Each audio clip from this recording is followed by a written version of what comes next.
the tiny little design flaw is that because our brain also likes things very black and white, it likes things on repeat, it likes to do things the way we've always done them, that when you experience something that is in conflict with something you already believe, your subconscious alerts that to be danger as well and gives you the same fight, flight, freeze response. So if it's like, I'm not happy in my marriage, it's really unfulfilling, or my job is terrible and I can't believe I've dedicated 10 years of my life to this, I need to make a change, whatever it is, as soon as you start to make that change, you get this rampant, this like flood or this wave of fear.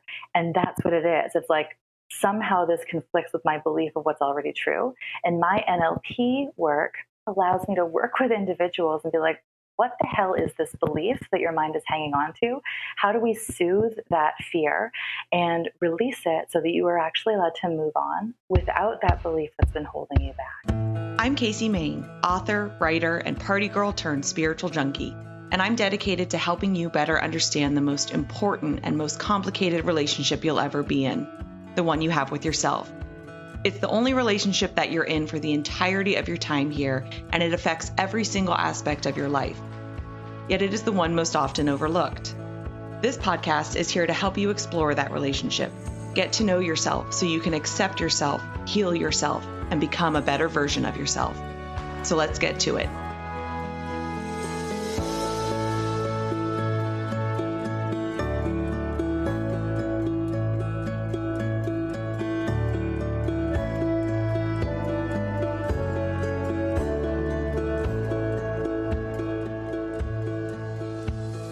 Hello and welcome back to another episode of the Better You podcast. I am your host, Casey Main. As always, thank you so much for being here. I love that you guys are choosing to tune into this podcast and spend some time with me. I'm, as always, very excited for this conversation, but today is a really fun one. So if you've been listening for a while, you know that I have a pretty deep philosophical, spiritual side to me, and absolutely so does today's guest. So we talk about some pretty heavy, deep stuff, but just in like a casual, just chatting with a friend type of way, which is what I really enjoy, because I think sometimes these deeper, more spiritual and kind of philosophical and like mindset type conversations can be had in these really dull ways, and that doesn't have to be the case. And so you'll see this is a fun conversation, but we really cover some like super important and deep topics. So I'm excited for you guys to listen and hear what you think about it.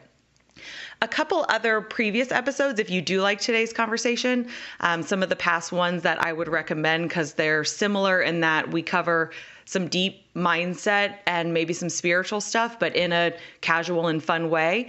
I would recommend episode 63, Eastern Philosophy and Living Meditation for Your Life with Dr. Janelle Kim. Episode 59, The Spiritual Journey Isn't Meant to Be Fast or Easy with Morgan Garza. Episode 55, Recognizing and Replacing Your Fear-Based Habits with Kate Swoboda. And then this is a really good one, episode 54, Consciously Choosing to Change Your Life with Dr. John Chubak. We talk a lot about the subconscious mind, which is something that comes up in today's conversation as well. So those are some previous episodes that I think you all will enjoy if you haven't listened to them yet and you really enjoyed the topics we cover today. As far as next week on the show, this is so exciting. So we have Brandy Harvey, as in one of Steve Harvey's daughters, who I love him. I think he's hysterical, but she's got her own incredible work and her own journey. She has founded Beyond Her. She also hosts the Beyond Her podcast, and she is the author of the book, Breakthrough Sold Separately, Get Out of the Boat of Mediocrity and Walk on Water. So I am just super excited to chat with her. That is like a really, really fun guest, as is today's. So let's go ahead and learn a little bit more about Leisse Wilcox. She is a transformational mindset and success coach, podcast host, motivational speaker, author, single mom of 3, and breast cancer survivor. She employs a technique called Emotional Alchemy, which integrates Neurolinguistic Programming and emotional freedom technique to help other high potential women to unleash their authentic selves. Leisse has appeared on the Toronto Star, Thrive Global, TEDx, Forbes, HGTV, Now Magazine, and more. Her podcast, To Call Myself Beloved, is ranked as a top 50 self-improvement podcast in 5 countries. And she has a new book out titled To Call Myself Beloved. And in this episode, we discuss how the belief in something bigger can help make sense of all of our struggles, take control of our lives, and find more compassion for others. The pivotal moment in her life that woke her up and changed everything. How the process of growth is messy and never linear. What neurolinguistic programming is and how it can help us understand our brain and transform our lives. Why we have to process our past in order to move forward. How to use our feelings as feedback to heal and grow. The intersection of accepting yourself and working to better yourself, which is something I totally struggle with. Why we are all here and what the true purpose of life is, at least what we think it is. The power of intentionally sitting in positive moments and feelings when they happen. The importance of finding a self-reflection practice that feels good for you and allowing that to change as you and your life change. And finally, why we all need to come back home to ourselves and learn to trust ourselves again. So that is it, a short intro for today, because I definitely just want to jump into this conversation. Be sure to check out the previous episodes. If you haven't listened to those already, make sure you're subscribed so you don't miss next week's episode. Don't mind my neighbor's dog barking in the background if you can hear that. And thank you all again so much for listening. We're going to go ahead and jump into this conversation with Leisse.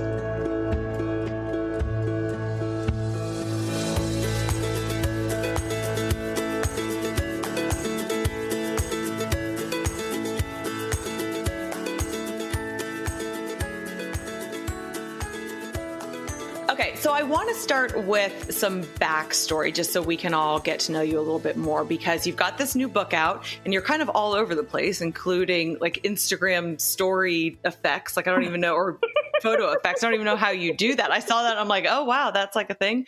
But I am not social media savvy by any means. But then I know you're also a coach. And so I'm going to assume you haven't always been in this work. So like, what's a little bit of the backstory and how you got into this? So I used to call myself a professional human, but because I'm an online service-based entrepreneur, that title is not SEO friendly, and people don't actually Google search for like professional humans to work with. So I had to take that title out. But that's the worst part about Google and playing the SEO game is like, you can't be clever and funny, which I really appreciate. Yeah. Same here. And I want to work with people who have totally quirky senses of humor, who really appreciate that kind of like non-linear marketing. Yeah. And like saying I'm a professional human. I like that. It's the best, but you can't search for it. And anyway, but that title is the most accurate title, right? Because every single experience in my life, I have managed to pull some kind of lesson from and turn it into something really beautiful and purposeful. Where that gets very interesting is that I have a background in education. And then I did a little bit of a foray into adult education. And, after I had 3 kids in 2 years, I started writing a newspaper column. And that turned into this big social media presence because I wanted people to read that column. But I was also at the same time learning how to confront and heal from a very emotionally traumatic and abusive childhood. And then I got divorced. And then I got breast cancer. And I was already running my own business as a solo parent of 3. So suddenly you have this like compendium of life experience that I'm just very fortunate because I've learned how to trust myself and how to really commit to believing in myself, that I've taken all of that and turned it into this like multi-platform business. So I love that. And I feel like I could pick your brain on the business aspect for hours, but we won't go down that road because that's for a different podcast. Sure. But I love that because I think that's a really good point that I even have to remind myself sometimes. It's everything. This is so cliche, but like everything happens for a reason, but like everything, if you view it from like a whole standpoint, like you can create whatever life it is that you want. And then when you do that, everything in your background like makes sense on some level, even if it seems random and kind of all over the place at the time. Exactly. And, I don't think there's a way of having this conversation without adding an element of spirituality. And I don't want to freak people out if this isn't for them. Just, no. People are here for it. we do some woo-woo episodes on this show. So I highly doubt my listeners will be like, sometimes people are like, I'm out. But, it's such an important conversation to have because so many people have really lost connection with this belief in something bigger. And that's where life gets really painful. If you think it's all just chaos and it's and random, then it's really painful. If you can shift into this thinking of, okay, what if I could entertain the idea that I'm an active co-creator of my life? Then what would this look like? If you want to even zoom out even further and get like really woo into it, what if each of us had a plan before we even came into this world, blah, blah, blah, blah, blah. Like, what if everything that happens, we already agreed to? And because, like, from a mindset perspective, because we don't know, and then you get to choose what you believe.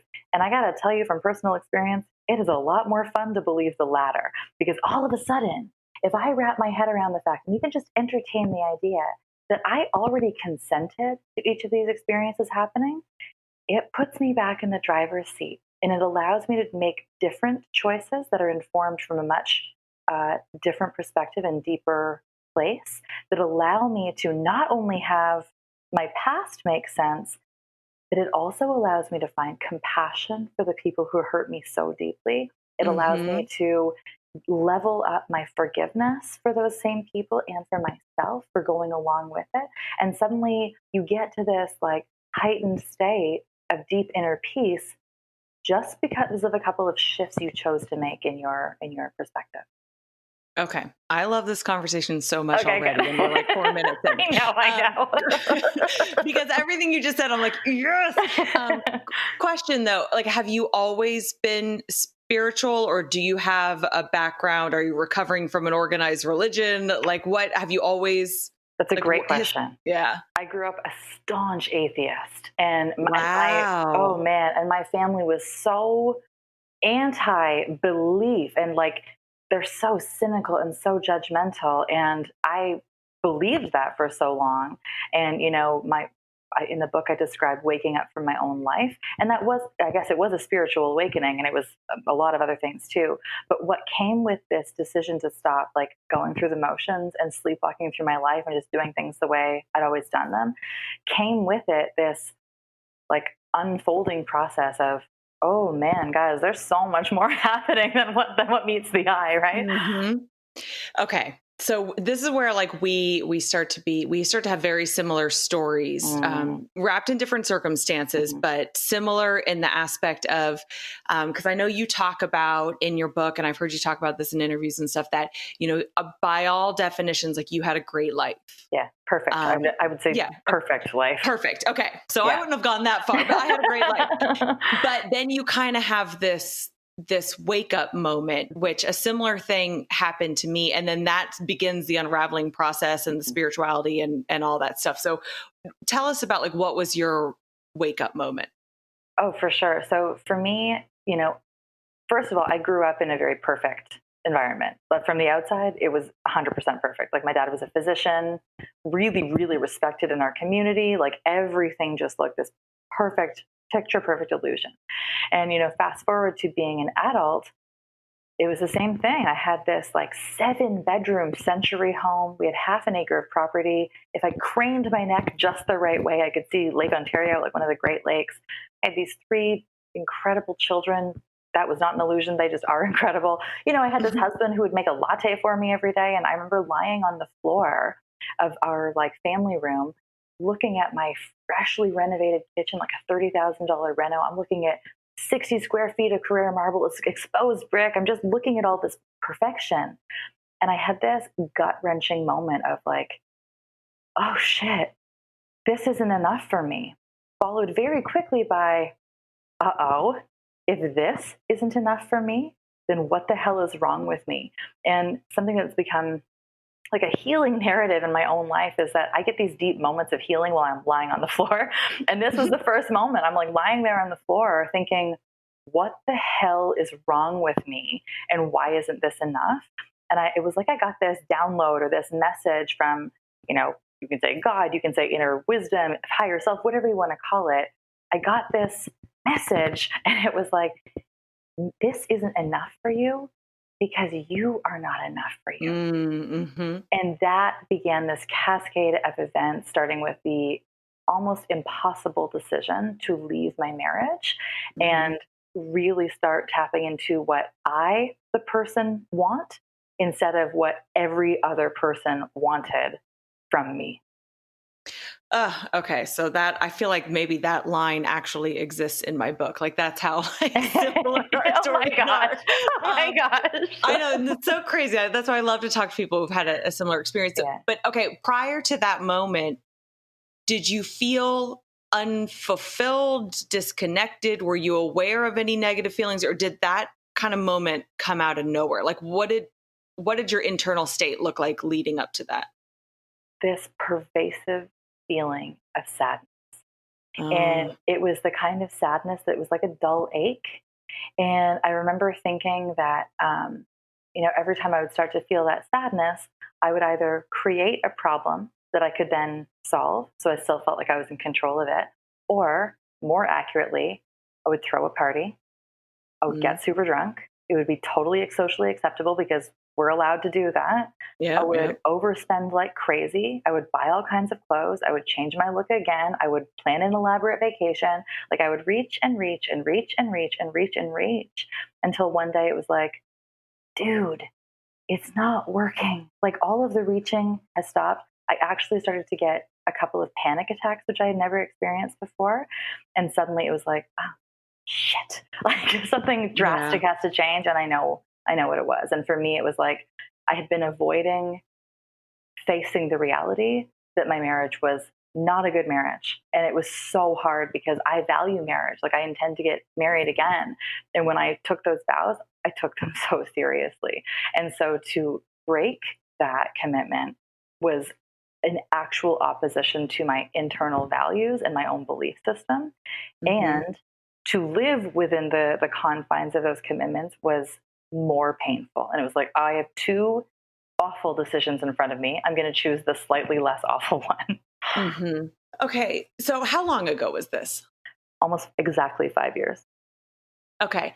Then what was your process then next? Because I mean, that's like, what was your unlayering or unraveling process? Did you kind of bounce back and forth between, okay, I'm committed to figuring myself out and, the self-work and the self-love, or did you have moments where you kind of went back to, I'm sad and I'm just going to kind of like drink it away? Because I found that like I had this wake up moment and then made all these big decisions, but then struggled to stick to that and maybe still do sometimes.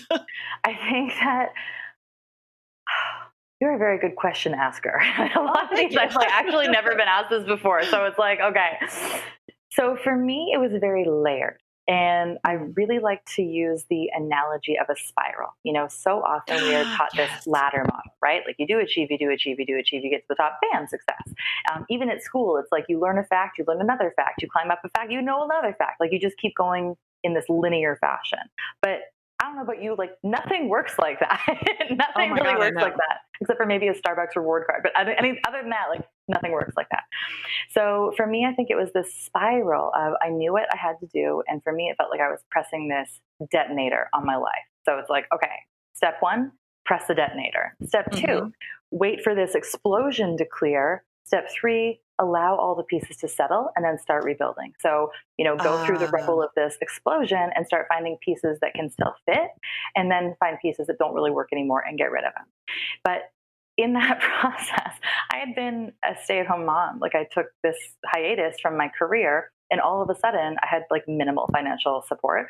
So all of a sudden I had to create a career for myself, but I also had 80% of the custody of my 3 children who were all under 5. So I was like, okay, I wonder how I'm going to do this. So it was this layered process of like healing and grieving. But because I had so much responsibility heaped on my plate, there was no choice but to do it. right? That doesn't, I had like a ton of feelings and a lot of processing that needed to happen. But that was the only way, like the only way out was through for me. There was no choice to be like, I actually can't do this. So interestingly, what I was really looking for in that time didn't exist. What I was looking for was this like instruction manual of, okay, cool, I have to love myself, but like, what the hell does that actually mean? And that's the book that I just wrote. I wrote this self-love manifesto based on years of experience and at least 50 grand, if not more, in healing modalities, further education. You know, if you total up the losses that I took from all kinds of decisions that I made that placed my inner peace above my finances, it's probably closer to like $150,000 I invested, right? Yeah. And so I think that I pieced it together through all these different healing modalities and experiences and decisions, and eventually got to this place where I just felt so secure and accepting of who I am that it's like that's just the way life is now. Yeah, and that's what I love about your book, and what is vastly different from mine. Mine is just the memoir manifesto part without any like instruction or guidance or any strategy or training into how to actually, address this kind of stuff. So I think that's like a really great combination of helpful yet also very vulnerable. It's so vulnerable, but it's so action oriented. And, I may regret saying this later, but when I get so many comments on Instagram that people are like, oh my God, you're so inspiring. Like, I'm so inspired by you. And increasingly I'm like, don't be inspired by me. Like, go and take action. Like, quit taking inspiration, go and take action. And for me, I'm Dutch. I'm a Taurus. I'm like so ridiculously practical and pragmatic that for me, it has to be action oriented. And that also is my business. So of course, the book takes all my personal experience and really lays out in this actionable way. Here's what I was looking for. Here's how I felt. Here's what I did. And now here's how I feel. Mm-hmm. Okay. And so you're trained in, I always mess up, Neurolinguistic Programming, right? Yes. Okay. So I've always wondered, I have a very, very vague understanding of what that is. Like, what is it? It's basically a user's manual to the mind. You can imagine like you get IKEA furniture and it's like, take this screw and take this piece of wood and turn it 5 times and there you go. NLP is like getting the user's manual to how our mind works in terms of how our behaviors are affected by our thoughts, and how, big underline here, how our thoughts are affected by our beliefs. And then we have this access through what really feels like a guided meditation to go into the subconscious mind and figure out, where did that belief come from? And then we release it, or we learn whatever lesson we need to learn from it, and then we release it. The function of the subconscious mind is to really alert you to danger in your environment. So when your subconscious mind is doing this like constant sweep of your environment, when it sees a bear coming towards you, it's your subconscious. It's like, hey, dude, you got to get out of here. Like, a bear is coming to kill you.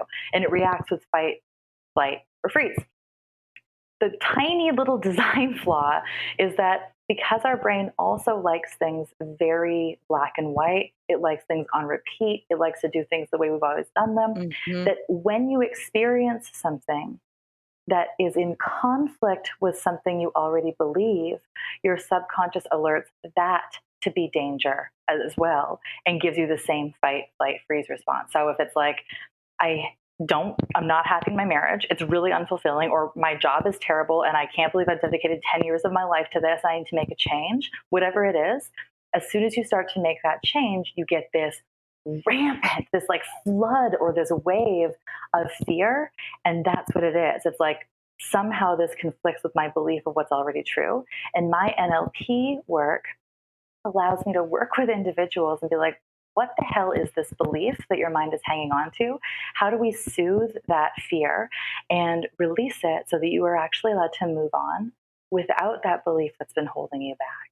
And there's so much on the internet, as I know you've already experienced, like there's so much misinformation that's like, oh, just think it and it'll become true.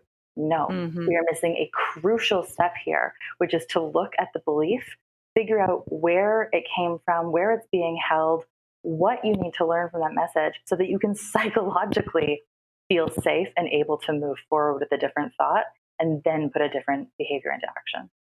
Okay. So that's interesting because and this conversation has come up with several guests in the past and people have varying beliefs on kind of what do you do with your past, and we call it childhood trauma or whatever. And because some people, a lot of therapy dives deep into that, and so you spend a lot of time trying to understand that. Sometimes I think people more on the spiritual realm are like, it ultimately, it doesn't matter because change only happens in the present. Like, the present is the only thing that's real, blah, blah, blah. And so I've kind of come to this place that I think the value in looking at and analyzing your past is to understand how you got to where you are. Yes. So you can then move forward. But I've never heard a position like you just did of like, so our brain with all its crazy wiring and whatever feels safe to like let go of that thought. I like that way of looking at it. That's why I'm glad that really resonates for you, because like this is the way, and like this just is how it works.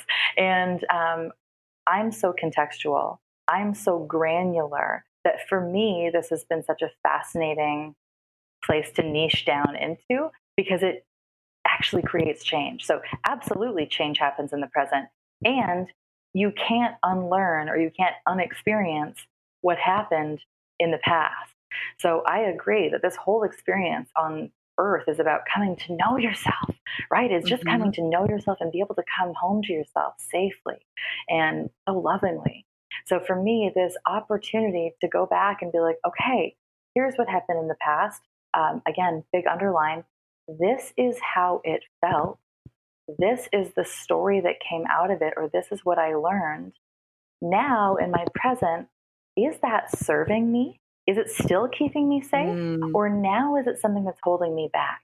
And chances are, things like imposter syndrome, people pleasing, perfectionism, that lingering self-doubt that's like, man, I'm so accomplished. I make 6 figures a year. How do I still not feel like this is enough? That's the big red flag of like, okay. If our feelings are just feedback, and that feedback is giving us constant insight as to what still needs to be healed, then we can trace it like this emotional vine that's growing somewhere. We can trace that down to the very root, figure out what the hell happened when we were little, learn the lesson, detach from the painful emotion, and heal ourselves forward so that we can actually then carry on with co-creating this awesome present and future. Okay. I love that question about that, because there's a couple places in all of this, mindset, spiritual, personal development work where I get tripped up, and it's kind of sitting in the middle of these like dualities that I know we're supposed to just be able to accept both, but my brain and our brains don't really want to do that. So I'm with one, you. like you just mentioned, that we look at like our feelings. Yeah. If we look at our feelings as kind of insight into what hasn't been healed yet. So that's like exposing a wound and more work we need to do. So that's like on one hand. And yes, I believe that. But then living life within this world, I think we also, like, I don't know that I'm in touch with, say, anger. And I think that's something a lot of women struggle with, because we're kind of taught to be sad instead of angry and that kind of stuff. Because I think our feelings can also be red flags that we actually are being treated incorrectly or something isn't right. So like, where's the middle in that? Or is always kind of taking it to the external? Well, I think what you're saying is it's all the same. And I love that I love that you brought up the example that girls aren't really allowed to be angry. I'm raising 3 girls. And so I'm so hyper aware of this. That sadness that I described, that I had felt, this pervasive sadness that I was carrying around through my own healing modalities, like when I was hiring coaches and therapists, I came to realize that I was, when you look at a painting and you see, like, let's say the color purple, you look at it and you're like, oh, that purple is so nice. Like, what a nice painting. You don't stop and think to yourself, oh, that purple is so nice. I love the combination of blue and red that went in these different proportions to create this cool color. Correct me if I'm wrong, but like nobody looks at a painting that way. You're right, yeah. And our feelings are the same way. So many, many times, because we have such an absence of an emotional education, or, we have these totally bizarre expectations of what our emotional health looks and feels like. So often we have a feeling, like in my case, it was sadness. So I kept treating sadness. It was like, okay, cool. What do I have to do to make myself feel happy? And I wasn't digging through that deep enough until later when I realized, oh shit, I'm not sad. I'm fucking angry and I'm really resentful. And it wasn't until I had that breakthrough moment at this deep unconscious level using NLP that I got to actually, I felt like I had unlocked this new level in a video game that was like, oh my God, okay, now I can address what resentment feels like. Where did that come from? And oh man, that's anger. And boy, is that ever intense. And I've never experienced this. How do I address this? So I think, like, what I'm hearing from what you're saying, it's all the same thing. It's just that we, my tagline, but which is ultimately my life purpose, is to change the global conversation on emotional health and self-love. And this is what I'm talking about. Like, how do you actually feel? Not how did somebody tell you to feel? How do you think you're supposed to feel in this moment? How you should feel, but like, how do you actually feel? And that is such an absent conversation for most of us until we're about 40, if not older. So yeah, I just had like a little bit of an aha moment, because even with the purple is actually like blue and red. So then I'm thinking, okay, even the question I asked you, I made it an either or. Yeah. Like I'm creating the duality when maybe it's all just both. It's that spiral. It's not either or. It is both and, but you can be experiencing them at different times, right? Yes, I love so much that you keep bringing up spiral. Part of my whole thing is I had this weird obsession, or probably still do, with the Fibonacci spiral, to the point where I have it tattooed on the back of my neck. Oh, and like, so I think, like spiral is very much growth. Okay. All right. So then I have a couple more of these big, what I tend to see as dualities, but maybe they're not, and kind of how we work through them. And so I think, being in this space of personal development, and so people who listen to this obviously are people who are interested in bettering themselves, understanding themselves, all that stuff, all the self-work. And I think it's a difficult line to walk between, okay, yes, I want to better myself, but I also accept myself exactly as I am. Yes. Oh God. This is the best conversation. So what you just did is you just crept up into my mind, and now we're like having brunch up there, because like I think about this all the time. I'm very self-reflective, and because, like, no joke, I love what I do. I'm so passionate about it. And so I want to constantly ensure that I am offering like the best of what I can offer. And so a lot of that involves, like, to a certain degree, overthinking some of this stuff. Yep. And so for me, there's this notion of, hang on a second, is this the pursuit of happiness, or is this the happiness of pursuit? And if I can say to somebody, like, all you have to do is be yourself, there's so much there's so much goodness in that, but it's so flawed in a lot of ways too, because it's like, but don't be yourself if who you are is somebody who's like you're really unhappy with. So I think that they work in tandem as well.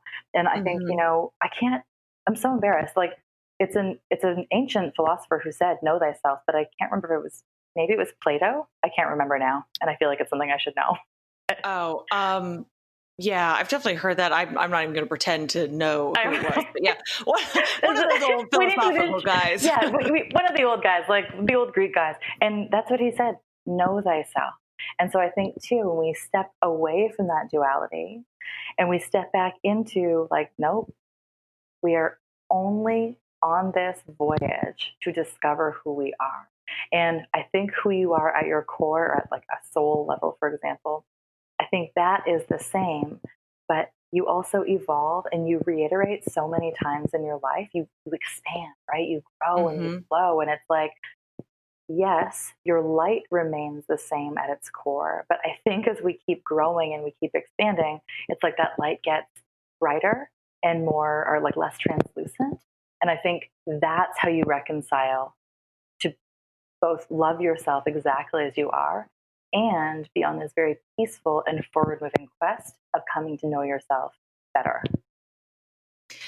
Yeah, and I think it kind of goes back to like what you said in the beginning, which I love this if you're able to zoom out, and then we're going to get a little bit spiritual here, but kind of think, maybe what if like I agreed to everything that was going to happen here? Like I signed up for this little ride here in Earth School, as Oprah calls it. Yes, and exactly.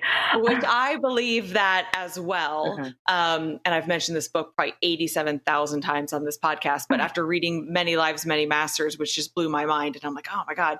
But it was kind of a little bit of that teaching of, we came from somewhere else. Yeah. We're here to learn and to know ourselves and learn both sides of every coin, the good, the bad. And so then if we agreed to everything that was going to happen, we knew everything that was going to happen. And so, yes, we have free will while we're here because we've lost that awareness, but like ultimately it is kind of all planned out. Yeah. So sometimes that helps me not get in this place of,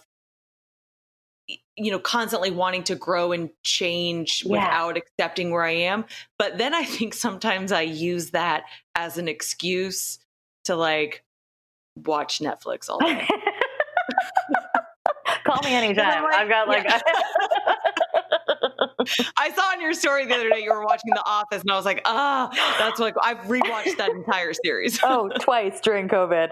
Yeah, and also $1 Million Beach House. Just saying. I love that we can go from like, was it Plato or Socrates who said to, I just binge watched $1 Million Beach House.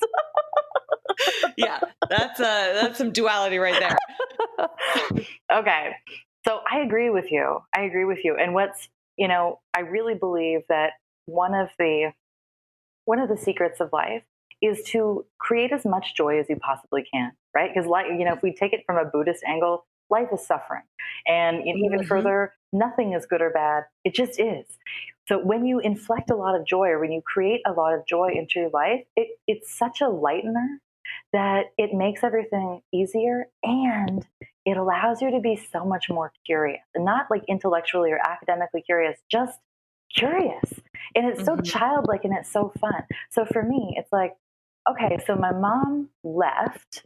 My stepmother abused me. My dad didn't give a shit. I got into a marriage I shouldn't have been in. The divorce was like the hardest thing I've ever done in my life. Then I got breast cancer. At a certain point, you have two choices. And I have weighed out these choices very, very, very often in my life. Do I choose to see my life as a Kafka novel where I am the beetle and I'm stuck on my back, and no matter what I do, I'm not getting out of this? Or do I choose this path of like, you know what? I don't know why this is happening, but let's entertain the idea that I did. Like, let's entertain the idea that there is some purpose, that this is leading me to some place of enlightenment or some kind of cosmic reward, or just what gift is this bringing me that I can then let abundance flow through me and use that to serve others. Because we don't have a finite answer, frankly, it's just more fun to believe that maybe I had some say in this. And when I can approach it with more curiosity and more joy, like you said it, like it just gets more fun, and it just becomes a lot more enjoyable to be here. Yeah, that's such a good reminder of, it does all come down to the experience and experiencing joy. And so like an inner bliss, like that was I had like a really kind of weird or really cool moment. You know how sometimes you get into, I think we all do, like right before you fall asleep, you're in like a very meditative state, but you don't always necessarily realize it. And I had one of those moments, and I think I asked myself a question before I went to bed, hoping, then I'll have some insight in the morning. And I think I had asked myself, like, why am I here? Because I was feeling unsure about what direction I was moving in, whether it was with my writing or with this podcast. Like I was just feeling insecure, imposter syndrome, all that stuff. And so I'm like, why am I here? Like, what am I supposed to be doing? And I'm like nodding off to sleep. And then I swear, this is the only time this has happened to me. Like this, I want to say it was a voice, but it was like in my own head, but it like kind of came out of nowhere.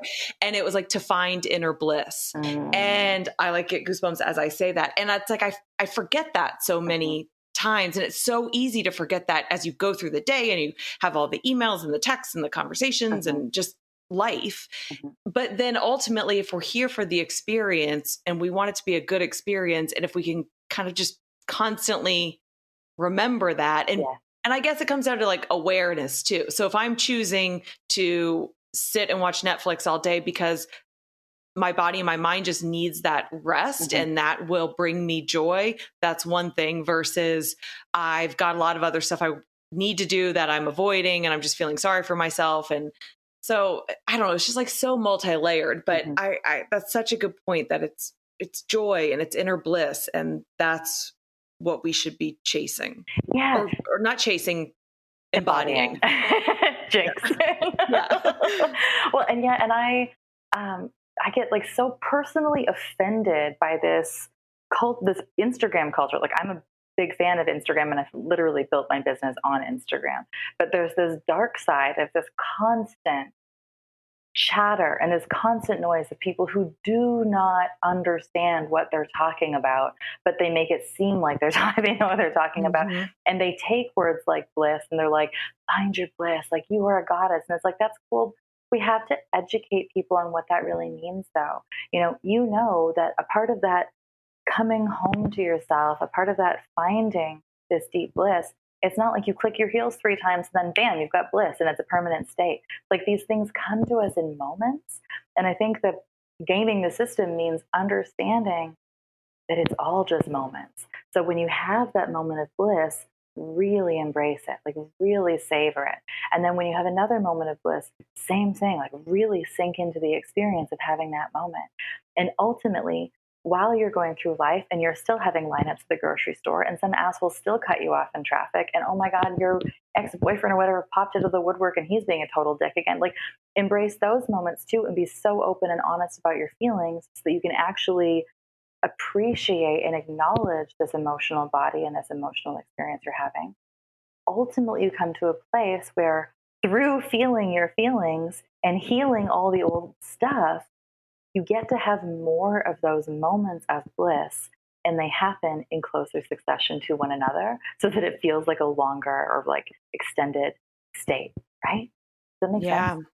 it does. And it's just, you're right. It is all about like sitting in those moments, Mm-hmm. because we don't like instead we look at them almost as like some kind of drug that it's like you feel it and then you want to go find another one, Yes. instead of like just sit in that one Yes. like for a 3 seconds even, Yes. like it's so fleeting. And I think I don't know, that's one of the interesting things about life is those joyful, those blissful, truly joyful moments are so fleeting, yet the bad ones are, like just stick to Mm-hmm. you. Mm-hmm. Mm-hmm. Until you consciously allow yourself to like self-reflect and be like, okay, what am I actually feeling? What is the story that I'm telling myself? Where did this come from? Is the story true? Is it serving me? Can I let it go? Like when you get more into that habit of really being in self-dialogue, it becomes easier to process that. And then I always say to clients, like your reverberation time gets shorter and shorter. Cause like you still feel Mhm. it, you still get caught off and you're like, oh God, what an asshole. And then you're like, oh well, you know? Yeah. How do you typically recommend people work through some of this stuff? Like all um, within our heads, or talking to someone like you, or do you recommend journaling, meditation, breathing exercises, like, or all of it? Like, what do you usually find that works for people? I think it depends on the person. I'm so lifestyle friendly, or like my orientation is towards being lifestyle friendly because I'm a solo parent of 3 and I'm self-employed. Like I just want what's going to work with my life. And Hmm. as soon as I don't know, there's like this inner rebel in me that as soon as I hear I have to journal every day, I'm like, I'm not doing that. And as soon as I hear like, and I have meditations that people can go to YouTube and get, but as soon as I hear like, oh, you have to meditate every day, I'm like, freak that noise. I'm not meditating, even though I know it's so good for me. And so, from my perspective, I think you do what feels really good for you. As an example, I only work with clients one-on-one for 6 months because I think you need that good, solid period of time to be in a space with someone so that you can navigate the ups and downs of life and still have that extended time to really work together and and self through it. And so, yeah, there's no question that meditating is really good, unless meditating feels like a chore and then you don't want to do it. Yeah. It's like drinking 8 glasses of water a day. All of us know that we have to do that. Very few of us actually do that. And so I think whatever works for you and complements your values and aligns with what works for your life, ultimately you're going to get the most success from whatever practice feels really good. And that will change too. It might feel really good to meditate or to do creative visualization, for example, just before bed and just after you wake up. That might feel really good for a year, and then it might not feel good anymore. And I think part of that growth and expansion process is recognizing you keep getting different, you keep changing. And so it's okay to let your practice evolve with your evolving needs. Yeah, I love that, because it honors the individuality of all of us. And it also honors, like, there are phases and seasons of life. Yeah. So when you're in the season of life where you have several small children, like, no, you're probably not finding 20 minutes to meditate every day, then 10 minutes to journal and 5 minutes to write down things you're grateful for and like all this stuff. And then people start talking about bulletproof coffee and I lose my mind, because I'm like, no, please take it away from me. I did go through a bulletproof coffee phase. But yeah, it gets overwhelming. Yeah. It gets, and that actually is a great segue into my next question. I think this is something we all struggle with, because there is so much information out there, and which can be great. It really can be great. And there are all kinds of inspiring people doing amazing work, and it's all wonderful. But that's also a lot of external noise.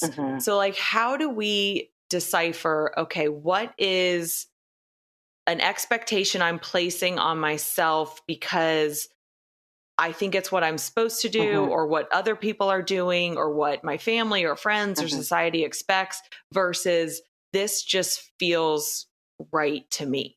Well, that's exactly it. This is such a mind bender, because I think for me, it's all about connection. When you have a connection with somebody, you don't have to think about it. You just feel it. It just is. It just exists, right? So many of us have been deconditioned, or we've been taught and trained and programmed not to trust ourselves. So when you have this super combination of learning to not trust yourself, you've overridden your own system, your own like built-in security systems, right? And so part of what we're talking about is coming back home to yourself, learning how to listen to that little voice that pops up for all of us, learning how to trust it, learning how to feel it in your gut and think to yourself like, man, I don't know why I know this, but I know that I know this, and I'm going to act on it. Not what a lot of people do is like, well, I can tell this is the right thing for me to do, but it might piss somebody off, or somebody might judge me, or it might be scary, or it might feel icky, so I'm not going to do it, right? So the more you learn to cultivate this intuition, which we each naturally possess, you just have to unlearn some layers to get back home to it, and you really rely on organic connection and feeling that you have with somebody, you're setting yourself up for success. Okay, so I want to close out with, I guess and I kind of I hate this question, but I think it's also like a really important one, is what are some of, and I don't care if you give one or two or three, of like the biggest, like most valuable takeaways from your book? It's 386 pages. So let me just rifle through real quick. I think the takeaway is what somebody told me when I was 29. And when she told me, I got angry. And only now can I look back and just really have so much compassion for that moment. But you alone are enough. That's it. You don't need anything else. You already have what you need inside of you. And the rest of it is just about learning that and being comfortable with that. And I tell you, like 10 years ago, that pissed me off. And now I'm like, how did I ever not know this was true? And so there's there's so much grace to be had in that space, but ultimately you alone are enough, period. I love it. I absolutely love it. Thank you so much for this conversation. I knew it was going to be a good one. It even exceeded my expectations. Tell everyone where they can buy the book, find you, follow you, all that good stuff. You bet. So the hub for me is leissewilcox.com, LEISSEWILCOX. And from there, you can get to my own top podcast. My book is available on site. It's also available on Amazon if it's easier for you. Working with me is there. I have currently 2 courses that are available online for self-study. I'm working on 2 more that I'll be releasing in the next, couple of months. So Leisse Wilcox for sure is the hub. Awesome. Thank you so much. My pleasure. All right, that's it for this week. Thank you again for listening. If you enjoyed this episode, then please rate and review the podcast on whatever platform you are listening on. You can also share it with friends, share it on your socials, all that good stuff helps us to grow the show, and I will just very much appreciate it. Make sure you are subscribed so you don't miss next week's episode and future episodes, and you can follow us on the socials at The Better You Podcast on Instagram and Facebook. I have started to go live on Instagram when I record the show intros. So that's just always kind of funny. So if you want to see a little bit behind the scenes of how I do in recording the intros, it's not as smooth as a process as it might sometimes sound like it is. I mess up a lot and then I've got to edit all that out or have my audio guy edit all that out. But yeah, so that's just kind of a little fun, something I'm doing to show you a little bit more behind the scenes of me and how the show gets made. All right, so that is it. Thank you all so much. Have a wonderful rest of your week.